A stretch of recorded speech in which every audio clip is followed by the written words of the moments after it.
right, welcome everybody to the final panel for the Instructional Development College and University Interest Group. Today we're lucky enough to have Mike Jones, who is the Director of E-Learning at Del Mar College and has spent the last, 2.5, 3 years Almost now? 3 years. Almost 3 years now, getting Del Mar up to speed, not only with how training is developed for the course to make sure that we're compliant with SACs, but also make sure that we're compliant with federal law in terms of making sure that the courses have universal design principles in them.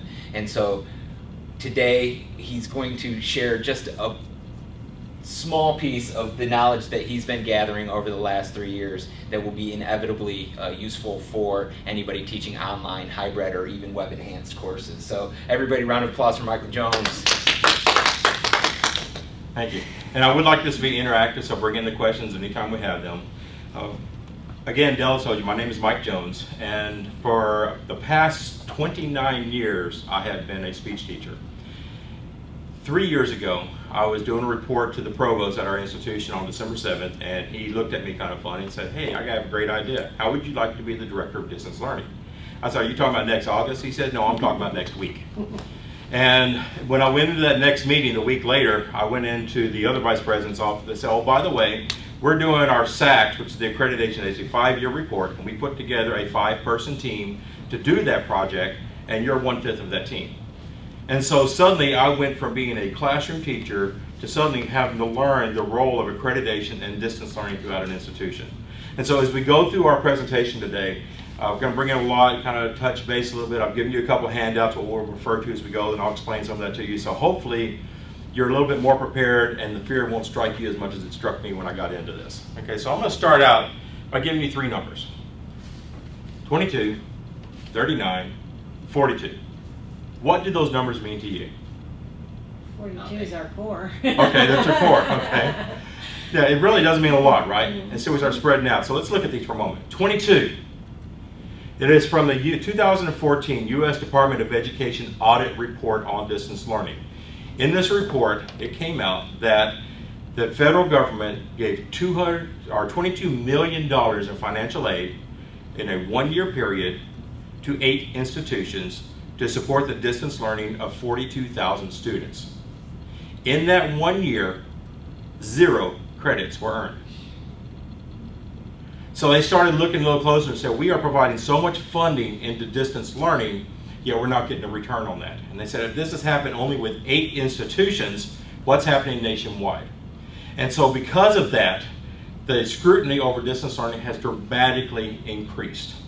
And the proof that we are following the guidelines is being asked for almost daily. And the guidelines are constantly changing because, as we know with technology, if you buy a new phone, if you just waited the next day, you would have had the next edition of it, the next version. And we're doing the same thing with distance learning. Policies cannot keep up with it as fast as it's growing. At our own institution, we went from being 16% of the contact hours to 31% of the contact hours within about a 3-year period. And it is continuing to grow. So as we go to our next number, 39, because we all think our classes are great, right? We do it, we do a good job of how they're designed, it works. Well, 39, this was the City College of San Francisco. City College of San Francisco was fined $39 million. And why? Because there was no evidence of student engagement in their college's LMS system.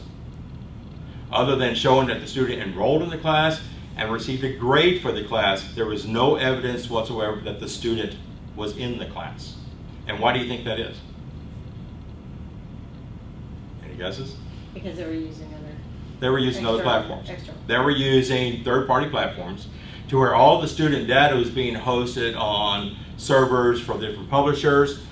Some people had their information in their Google Drive, some people had it elsewhere, but there was no way for the state to track what was happening and to show the evidence that the students were receiving the contact hours and covering the content required for the course.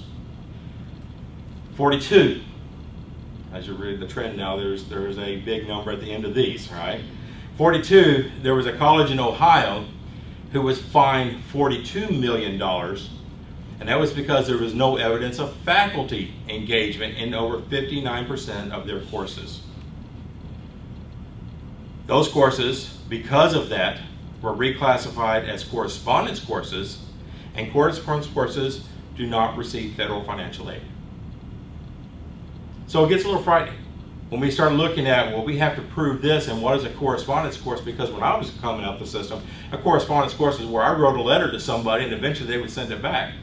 Well, now with online learning, if an instructor, I'm so sorry. You knew that was going to happen. It does happen. Yeah. If an instructor front loads a course and they don't engage with the students throughout the semester, except for that occasional email response, then the instructor is not present in the course. So therefore, there's nobody teaching it and the students are on their own. And the federal government will not provide financial aid for that. And so when we start looking at the way our courses are set up, how many courses on our institutions are set up to where the faculty members don't really engage? Because the criteria is substantive engagement from the faculty. That means that it's more than just responding to an email or posting an announcement. This is engagement with the students. This is providing content to them on a regular basis. This is being involved in their discussion boards. It is being present in this. And there are several institutions where faculty members say, hey, I want to teach online so I don't have to do anything except just turn on the computer every once in a while. And that has dramatically changed. And because of this. And so when we start looking at all these funding levels, it does become a big concern. So when we look at, well, who's asking for this information? Well, there are several entities who are, look at this, and my PowerPoint just jumped for just a moment. Let me relaunch.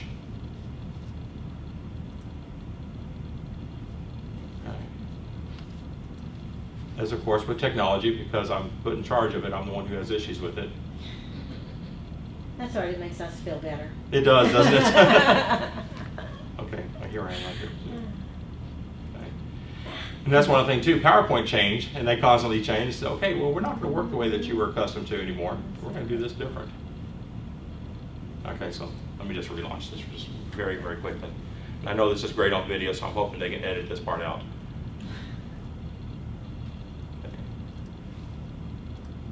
Seriously, Okay. it does make us feel better. Okay, that's good. Thank you. I've had Okay. that happen so many times, or where they put a new screen in. All right, so here we are. The entities that are requiring evidence. They're asking, well, who's telling me I have to do this? You know, one of the issues that we're having at our institution is when we say this needs to be done, they are asking us, was this in our policy manual? I said, no, it's federal law. Yeah, but is it in our policy manual? Because if it's not in our policy manual, why do we have to do it? Why can't somebody else? Because it's federal law. You know, so some of these issues, helping people to understand the seriousness of this. So first of all, we do have those criteria that are established by our own institutions. We have to make sure our courses follow the policies because our policies are connected to higher levels and not just somebody made them up.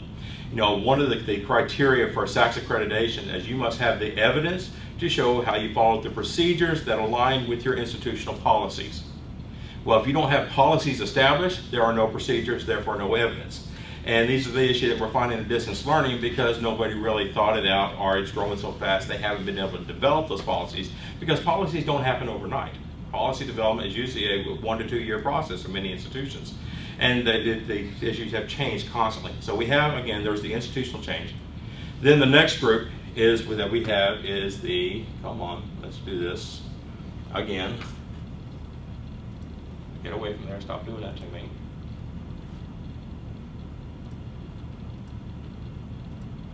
The Texas Higher Education Coordinating Board. And then we have the Southern Association of Colleges and Schools Commission on Colleges that we hear about SACS. Not the SACS they think of in San Antonio, the San Antonio College, but this is the commission. The way this works is the Department of Education, which is actually just going to pull them up. I'll pull up the whole list here. The Department of Education is the one that lays the framework on the federal level. Higher education agencies then take that framework and they come up with the criteria to make sure the institutions follow federal guidelines that are established by the legislative and the different entities up there. Then they give the state the license to practice in their state. So that's what the co-board does. They license our institutions to offer degrees and educational courses in the state of Texas that align with the federal level. It's just like you can go to medical school in another state, but you have to have a license in your state to practice. So it's the same thing with education. Now, this one that's listed up here also is the NC-SARA. This is the National Commissions for the State Authors or Reciprocity Agreement. What was happening is that's just state authorization reciprocity agreement. That's what the other A is. In the past, if your institution wanted to provide distance learning courses outside of the state of Texas, you would have to first have your course evaluated by the Higher Education Coordinating Board of that particular state, and then evaluated by the other institutions in that state to say, yes, this aligns with the criteria that we require for our students. Then you can go through the process of allowing a student from that state to enroll in your course. That gets very expensive, very time consuming, and it can sometimes be anywhere from a 6 to 12 month process to get a course approved to be able to offer it outside of your borders.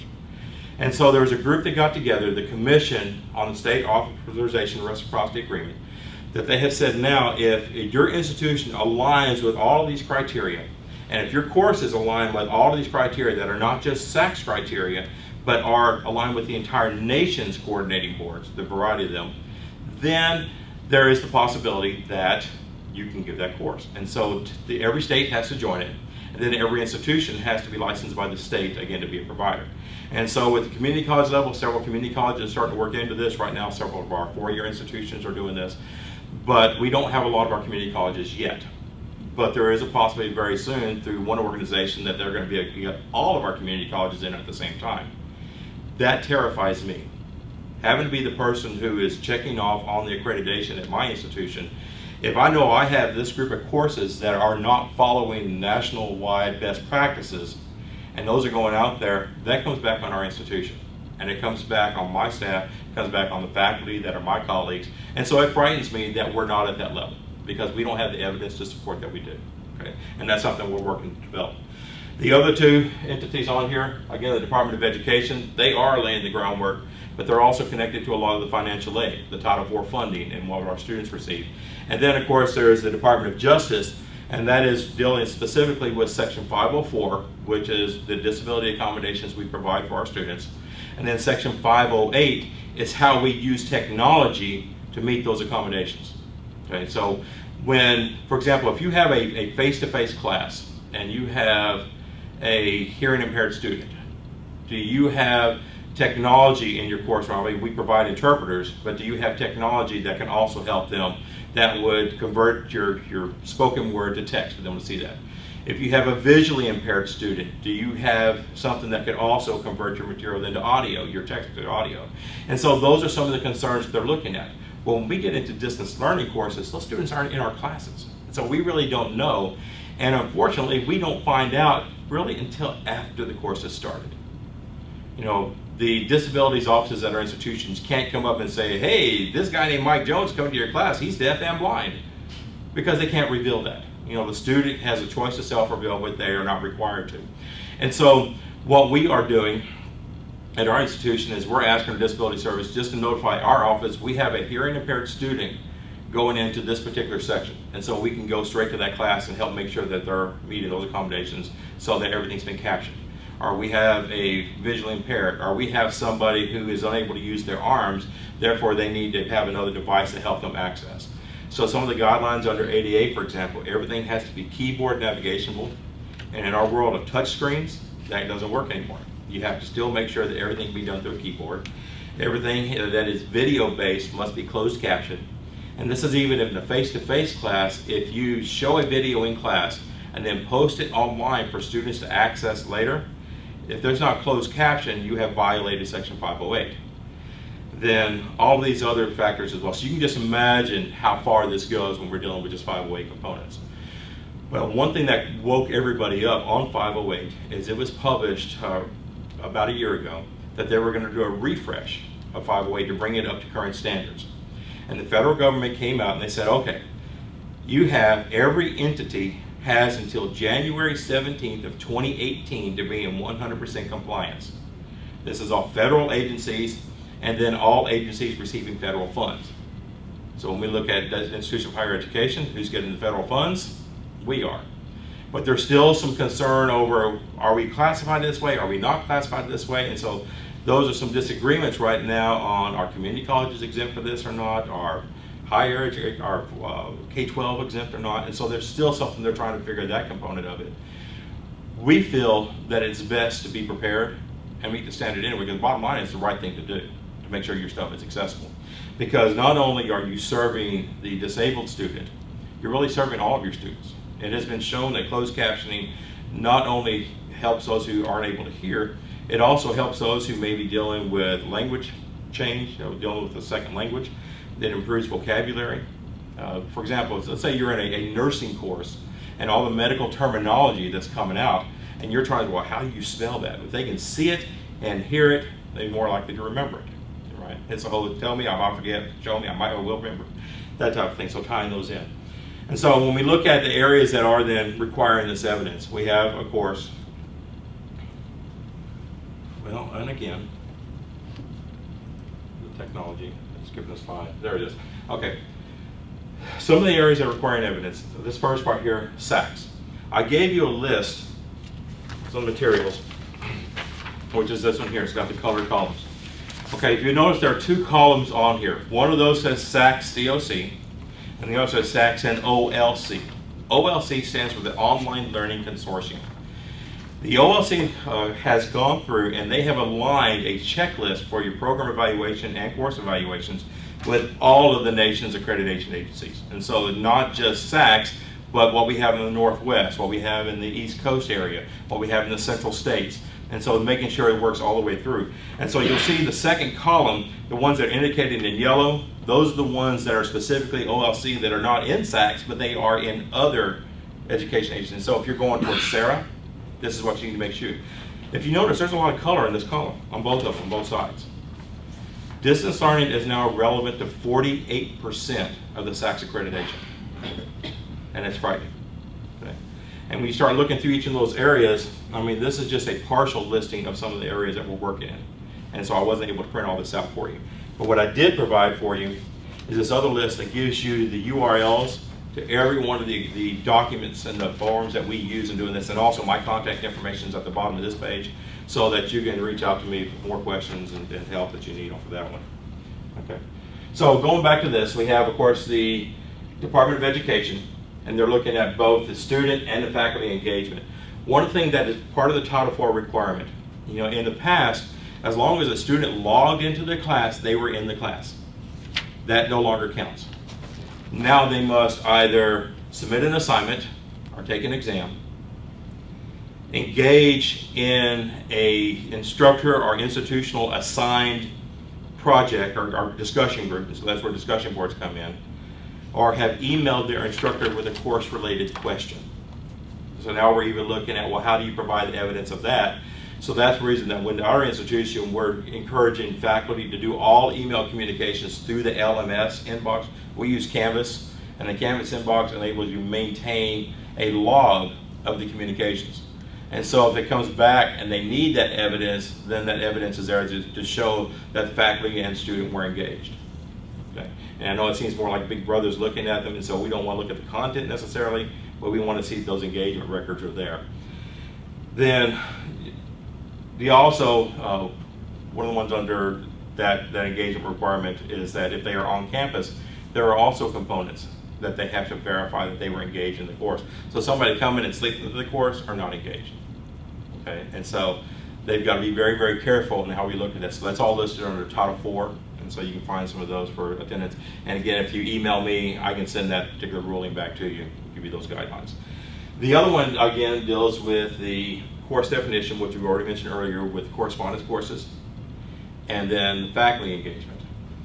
We get into then the Department of Justice, of course, accessibility, and the Section 508, which I'd already previously mentioned. Okay. So, some of the guidelines, and I'm just going to pull these up that we can just talk about those and then ask questions. Okay. The first thing is you have to educate your faculty. You can't, I know as a department chair, you just can't go in and say, go do this, because they say, I don't know how. And you got to get that faculty buy-in. One of the issues that we've run into, faculty say, you tell me I'll have to completely rebuild my class, or are you going to pay me to redo it? And I said, no, you get a paycheck every day, that's part of the job. But again, every institution is going to be different. Some institutions do pay for a course restructure, some of them do not. Some people pay, there's one institution that if you're building a new course, they give you one course release. If you are refreshing a course, they give you 50% of a course release. And so that's one reasonable thing, but if your budget's not in there, it's not there. but you still have to meet the guidelines. And so the biggest thing is providing resources, planning it out, and giving them a little bit at a time. Okay, so if you are going to, for example, we're telling people you're going to put a document online, just run the Microsoft Word accessibility checker on it first and fix that. And the same thing with your PowerPoints or your Excel, because it's built-in platform into the Microsoft products. You click on the files, check issues, and there it is. Right. In fact, I'll pull that up here in a little bit and show that to you. The second part is to make sure you're building engagement into the courses. One of the things I did is I recently completely restructured where students must do some type of physical action before they can even see the next item in the course. And so you're sequencing the module and putting requirements on there. So they can't just go straight from the calendar, go to the assignment, do the assignment without having read any of the instructional content.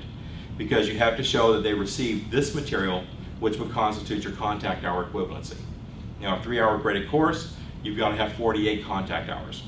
And so we're making sure that there is at least some level. Now, we're not nickel and diming it. It's okay, it took 3 minutes to read this for an average reader and it takes 2 minutes to read that. We're not doing that. But the idea is of what the amount of time they would cover. So in my courses, I've incorporated video, readings, and other material.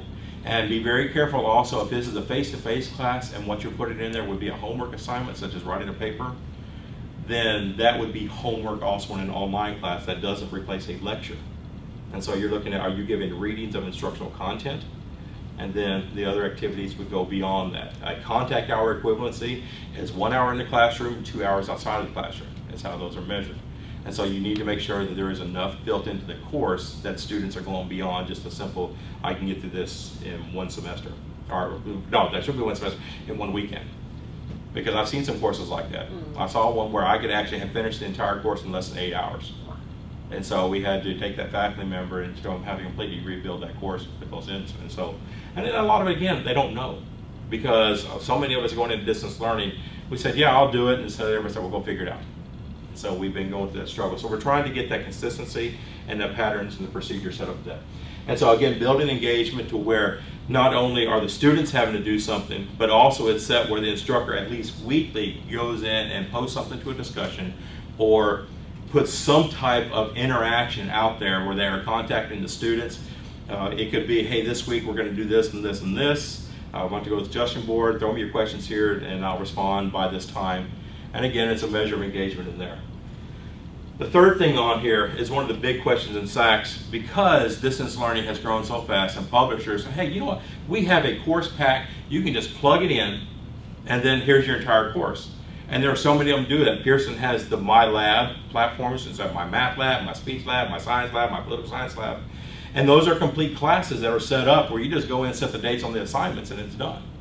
And so one of the SACS criteria that they're looking to evaluate is what is the role of the faculty member if an outside contractor has developed a course. And so that's something else. Are they there simply as the facilitator or are they the instructor? Because if they're the facilitator, why are you paying them a professor's salary? And so that's another big concern. And there's a lot of questions in one of the forms that I've given you access to that gives all the questions that are asked by a SACS evaluator when they're coming in to look at a distance learning course.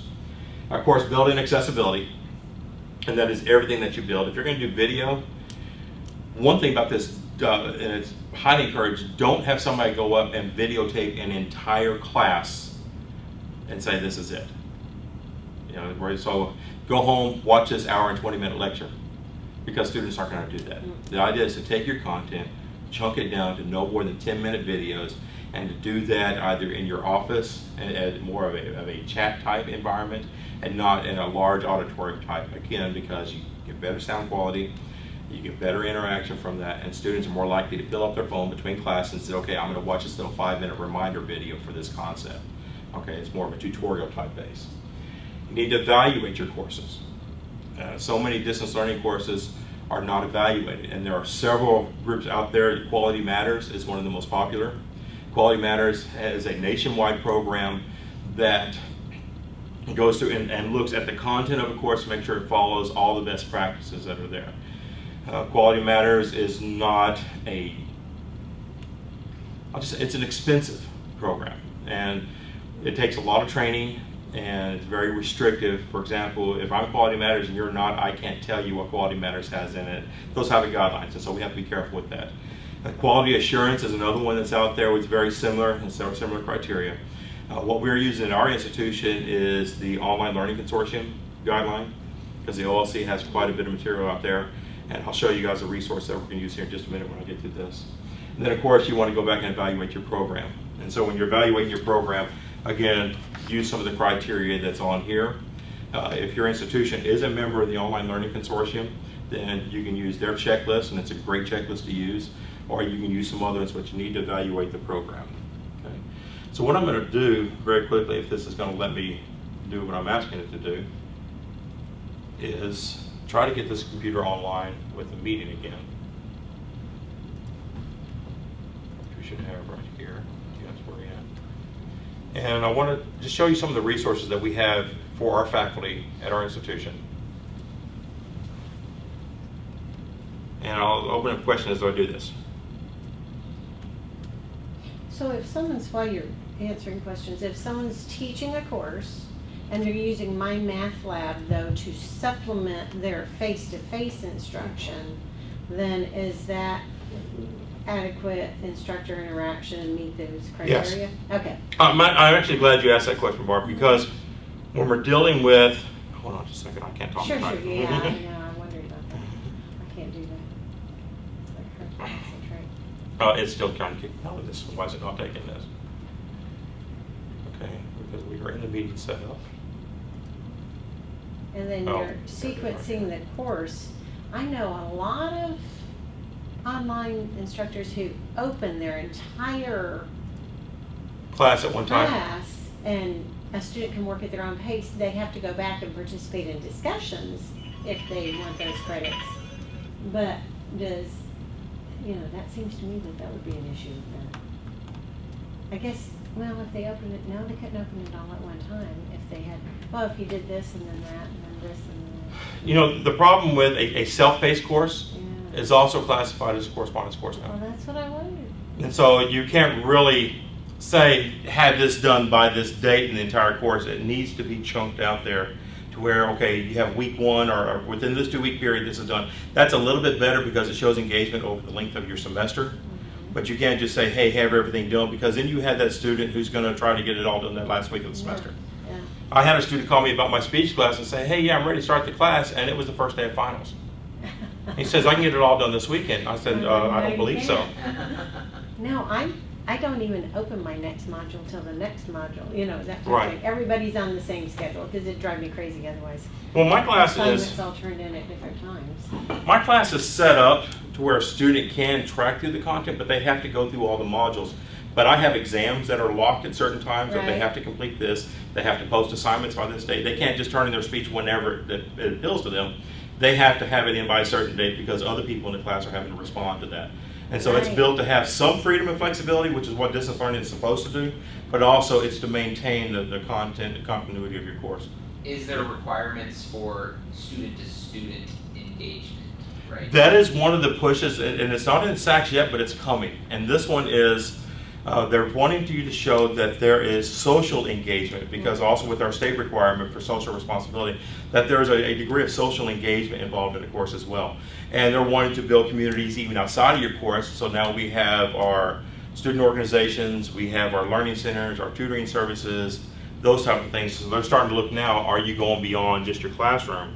Well, each of our discussions, I make them respond to 3 others. So they post theirs, then they have to respond to 3 other people's posts for that. So that's kind of an easy way to. Yeah, and that covers it. That does cover it, because the idea. And I like it. It They say really that creates a distance discussion. learning student should never be alone in the course. Yeah, it really, And I mean, that's what's the a key discussion point. if you don't have interaction? Right. Yeah, I don't understand just posting. Yeah, there has to be a degree of interaction. So one of the things that we've done at our institution, I need to get out of this PowerPoint because it's slowing everything down. Let's get back to the website. Okay, is we put together at our institution our Canvas Center faculty resource. And so it is a place for everybody who works at our institution to be able to go back and get training, to get assistance, get guidance on their specific distance learning questions. And with some of that, we have gone through in some of these resources, we have some of our best practices, and we put these guides that are out there. We don't keep any secrets. We put it out there for everybody to know. our guidelines, our templates, everything we need to have. But one of the things I wanted to show you is this checklist that we are working with now. I'll be able to do this, okay? This checklist is one that is modeled after a checklist that's used by Texas State, which goes along with the OLC requirements.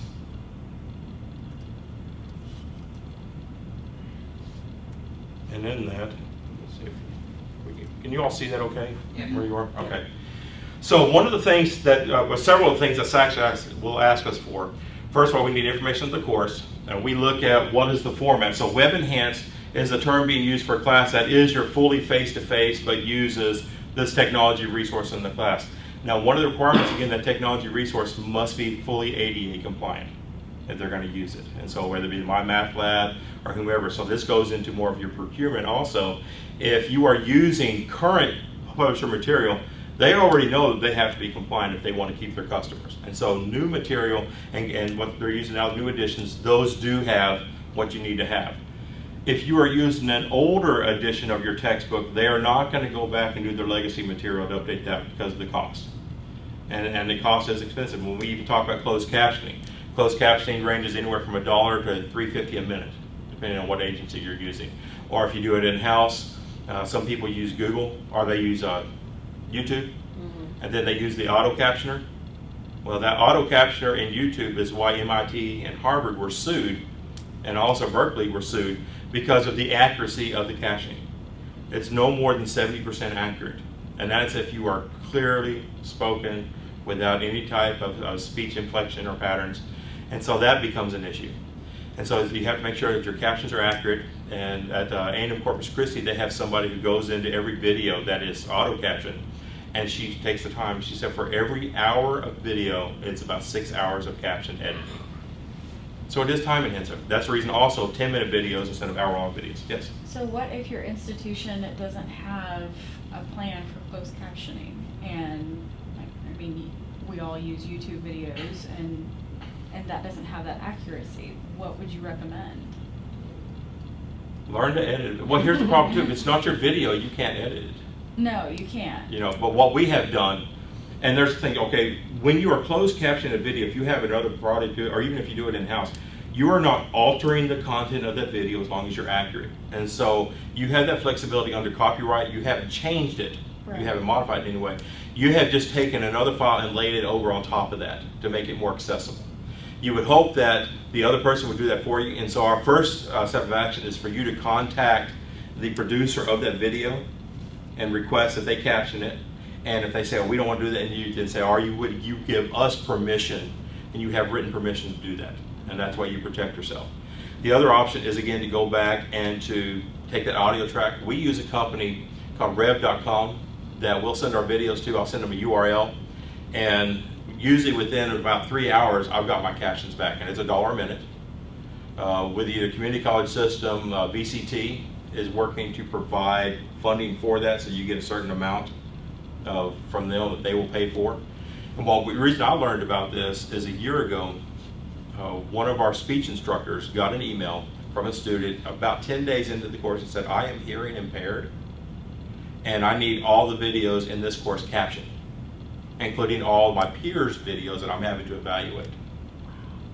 Yeah, it was a panic moment, because I contacted our disability service, and we did not have any procedures in place to handle that in the digital environment, because they've always handled things in the face-to-face accommodation.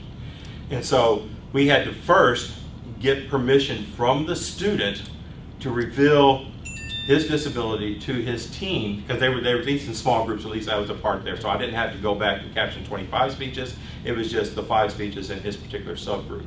We had to get written permission first from him to reveal. Then we had to get written permission from them to be able to extract their video, submit it for captioning, and then be reinserted back into the course again.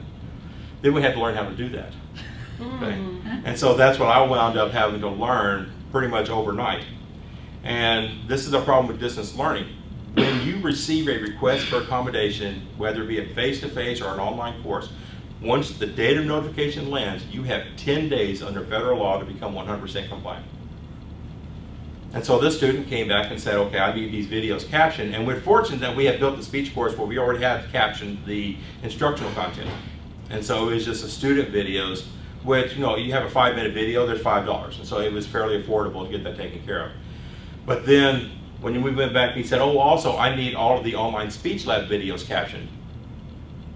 Okay, that was a problem because we had a lot of videos in there, and we had purchased an entire pack of instructional videos, and when we purchased it, we got broadcast rights with it. And then we got permission to take those DVDs and burn those to put them in digital format from the publisher. Well, when they were burned, it did not pull over the caption file. And so I had to go back to the original DVDs and reburn them, put them back in, and get those set up, and to make it more accessible. In fact, here, I'll show you real quick what that looks like. You mentioned you have your ADA office let you know when a student is going to be. Right, as long as they don't reveal the name of the student, and that's revealed to our Department of Distance Learning. Okay, I just need to know. I said I don't want to know the name. I just need to know that this disability is enrolled in this section of this course in this semester, because we're having to go back and fix everything and repair everything, so I can go straight to that one particular course and help that faculty member bring their course into Because compliance. a lot of our students will wait until even the first week of class to go visit our ADA Right. office. So do you have Well, a time limit before classes start? Unfortunately, a student can go in and request accommodations at any time. Yeah, okay. And so there is not, oh, you have to have this done by this date to get your thing. They could come in the day of your final exam and say, well, I need accommodations for this exam. Mm-hmm. And Right. so you really are under restrictions. We have this online speech lab. In fact, Dell was our director of our lab for a few years, and he does this. Okay, but just to show you how these videos are now set up. When we load our videos, we'll pull up this file here. Yeah, it's right there. Okay. Do you share your stuff in Commons, and if we're in Canvas? can Some get it stuff we through put the into Commons, not a lot yet, because again, it's the idea of how complete is this. Yeah. Okay, so we have our video index. Just pull up the page here and show you these. You still have to scroll past the index all the way down. Oh, that's right. You put There the they are. index on Okay. each one. Thanks. I did do that, didn't I? You know, I had to bring this up. I invested about 200 hours in that 10-day period to bring this environment and that speech class into compliance with that student. And so my brain just, okay. But now they're saying, here's how you post a video. First of all, you have the transcript. In PDF or Word format, we try not to post Word because anybody has the ability to edit Word. And they said, well, it said this. No, it didn't. Well, my copy says this. And so we try to put things in PDFs that they can't edit, okay? But you post a transcript. Then we post the MP3 audio file, which enables our students to listen to this video when they're driving or when they're on their phones or between classes or wherever they are. And then we post the actual video so that they can watch this. And that video is closed captioned so that they can watch it without sound, which lets them, again, go into multiple environments and be able to see what they need to do. And so this is what we're working to cover. All of our video content in our institution, this is the target that we have, is to make sure that we bring all that in for that component of the compliance. Because, again, the transcript helps your hearing impaired student. The MP3 file helps your visually impaired student. Okay, and so these are some of our strategies. You're never going to get 100%, but you do the best effort that you can. Okay, so. Transcribing itself. So, like, if you just transcribe the video, that's not enough. It needs to be an embedded caption. Yes. Under the new 504, okay, when we go through there, the 504 is based on no, the number's going to miss me. Web Content Accessibility Guidelines, WCAG. Okay, WCAG first said, yes, you can just post a transcript of this. Well, then WCAG 2.0 came out. And 2.0 said, well, you probably should do a little bit more than that. And then 2.0 level A, and then level AA, then level AAA. Okay? And each one of those, that top level is so intense that most higher education institutions will never be able to meet that, just because of the criteria. But the idea is that everybody will be under federal guidelines, under the new 508 standards, WCAG 2.0A or AA compliant, which means now you have to have the caption video, not just the transcript. That's the reason we provide both. Okay. And so that's some of the guidelines there. Okay. Any questions on that one before I flip back to the other? Okay. Other things on this guideline then, going back, and this ties back to a lot of what this criteria of all the SACS components work into. So this checklist goes back, and what training have you had? Because under SACS, they want the evidence of the training that your faculty received in order to teach online. They also ask, how does your institution show or compensate your faculty for the additional burden of teaching online as opposed to face-to-face? And so SACS recognizes it's more work to teach online. Okay? Most institutions still do not, especially higher administration who went through brick and mortar problems themselves. Just keep adding more students too. Exactly. Okay, so we have, this is the training that we offer at our institution right now. We have a 32-hour designing and teaching online. Oh, I just realized I got a typo, I'm not going to fix that. We have a 32-hour advanced LMS system. We have a copyright fair use, universal design, which means your stuff is accessible to anyone. And then of course all the others. Our video platform is Panopto. And then they provide the course information. Then of course they'll put in the level.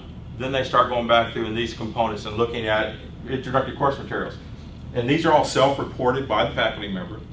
Say, I do this. And so that makes it a little bit easier than having to go in and immediately assess. A second tier of this would then be to have a committee or some other group at your institution go back and you evaluate the course going through another level to make sure. But at least this is a way to get your documentation that this course has gone through to some point.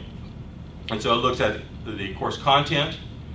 It looks at the learner activities, what type of engagement activities are built in.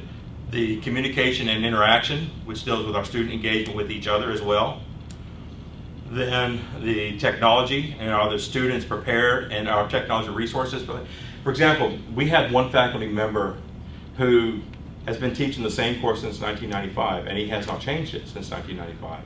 It was built in an HTML platform, and he still requires the students to submit everything in HTML. Students don't really know HTML. And so our guideline is, if you're going to require the technology, build in instructional content on how to use the technology into your course. And so he has just a link to go to an HTML converter, but he doesn't explain this is what HTML is, this is how you do it, these factors. And so that becomes something that, again, we're having to go back and rebuild that particular course. Because if you're going to have students use technology, build it into your course on how to do it. You know, we mentioned in a panel yesterday with the dual credit. And a lot of dual credit now, because of the rapid growth, is being done through distance learning. At our institution, we have over 4,000 online dual credit enrollments this semester. And these students are doing all their work either from a lab at their high school or at their home. This is the population that is least prepared for online learning. Because just because they can turn their phone on doesn't mean they can understand the dynamics of everything else. And so you have to build in components of your class to teach them how to go through. So we build in tutorials on how to use LMS. We put in guidelines on how to submit assignments, all these other factors as well. Then of course we get back to this again, section 6, our accessibility and copyright. Okay. The next level of this, after the faculty member goes this, then this goes up to the department chair. And now the department chair is the one who's going to sign off and says, yes, this course does this. So it can't just be somebody saying, yeah, my class does this. Somebody, the next level up, has to go back and verify and put their name on the line to verify, first of all, that it is accurate, but also that they'll get the institutional support.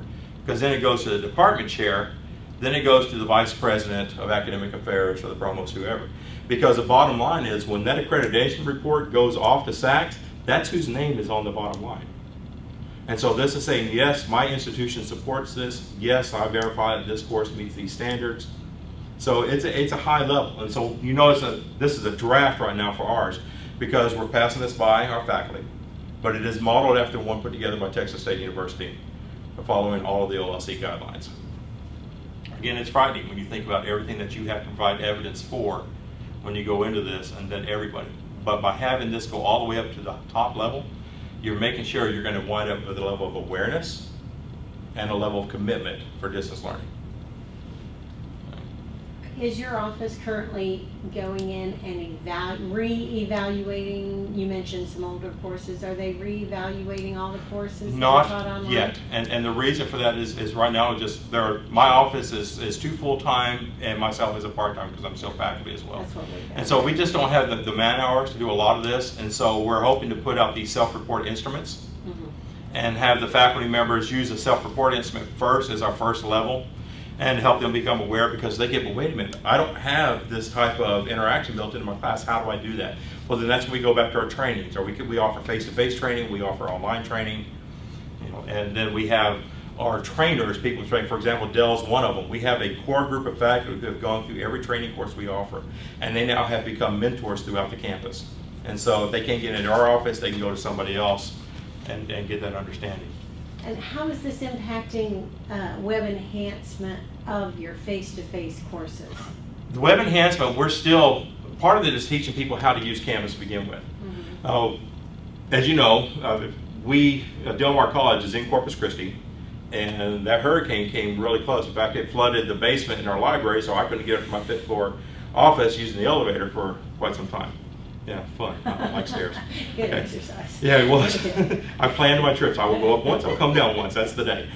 But the idea, when you have an institution that runs the risk of being damaged or shut down based on a natural disaster or a pandemic or a fire or anything that could happen, you have to be sure you maintain the continuity of education.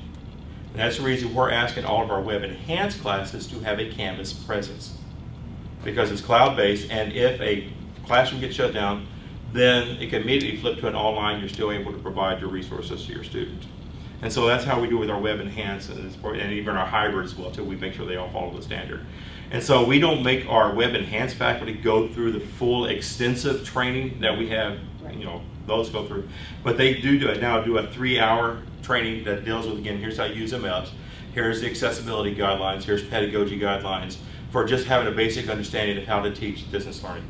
Because one of the biggest differences between teaching in face-to-face and online, in a face-to-face environment, you are the instructor daily.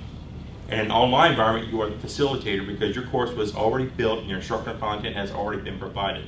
And so you now become the guide to get them through that content. Instead of having to build that road, you're taking them down the road. I guess the better question is, if you have a faculty member who only uses Canvas, they're required to use Canvas for their grade book, for example, but they don't necessarily post their assignments and things like that on there, then are you requiring all instructors to post their No. At our institution, we still don't have an overall mandate that everybody will do this, and so they still have their options, but we strongly encourage. So many students are now going to Canvas to figure out what their grades are and to be able to access that. So we ask them to at least have a grade book.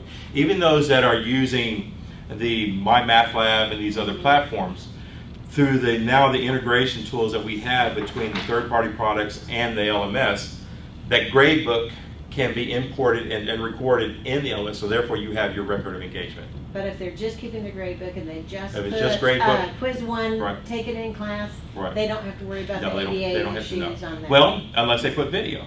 Again, no, but if they're just or putting their like content, a if they grade build a page, when they even talk about page design, yeah. one of the pages, Like their front page, their landing page. right, their landing page and how that's set up. Some of the guidelines on a page, just on basic instructional design. For example, on this section here, we use headers instead of trying to increase font, because a screen reader doesn't determine font size, but it will look at header 1, so it's more important than header 2, header 3, however you have them written down. And then the way you align all your content, your links, you don't just have a URL, you put the actual title of the link, and you don't put click here for this, because somebody who's vision impaired said click where, I don't find this. And so the title becomes a link. And so these are basic universal design strategies. And so somebody who's doing that type of material in a web enhanced class, that's some basic guidelines to follow. Make sure that whatever you do post on a page, be very careful with putting GIFs, because again, those are a violation unless you caption them and have the other parts. We had one faculty member had this flashing red sign going on. Somebody else had those little dancing characters happening. And again, when you're dealing with visual impairment, that becomes an issue. When you're dealing with color, 1 in 8 men of European descent are colorblind, and 1 in 200 women. And so when we look at that percentage and somebody's using color to highlight all their content, somebody may actually not see that. And so it's better to use bold and italics and underlining than it is to have multiple colors. And you don't want to do all 3, because underline can sometimes be seen as a link. And so again, basic universal design strategies, but that's some of the stuff that we try to provide in our training for people web enhancing all the way up to fully online. And so again, it's just a basic structure in there. Let's see if there's something else in here. Maybe this. Okay. And again, we provide best practices. And if you guys want this stuff, just send me emails and I'll download these things and send them to you as well. But again, here's a list, for example, when we talk about accessibility. We just kind of put these out there for people to see. These, when you look at the lawsuits that have gone out dealing with distance learning, this is a very partial listing. But you can just see that these are institutions that have been sued for accessibility. You get nervous yet? Because it continues for many pages. Okay. And here's one thing under that component of it. It doesn't even have to be the student who files the complaint. They can be talking to their cousin in another state and say, yeah, but I'm having a hard time taking this class because I just can't see this, can't access that. That person can call the Department of Justice or the Department of Education and file a complaint, and suddenly you're coming in. If it is an Office of Civil Rights complaint, then they have the option to come investigate. If it is a Department of Justice complaint, you don't have a choice. It is not a federal issue, and they're coming in to look at not just your class, but at your institution and every class in your institution. Right? So it's very frightening. You know, very stressful for people that are in the position that I've been in to figure out where do we get this evidence, where do we get the documentation. I learned a lot of this through a challenge coach, because when I did get placed in this position, it had been vacant for 7 years, and there was no evidence for those 7 years. And we had to have the evidence for the SACS report, so we had to go back and locate, recreate, and redocument 7 years worth of data to be able to get to the SACS report. And so if you are coming up on an accreditation, get started as soon as possible, because you can't have new evidence in a course. You've got to have at least some time in there. They say new evidence is the same as no evidence. And so if your report's going in September, so you started something in January, that's not enough time.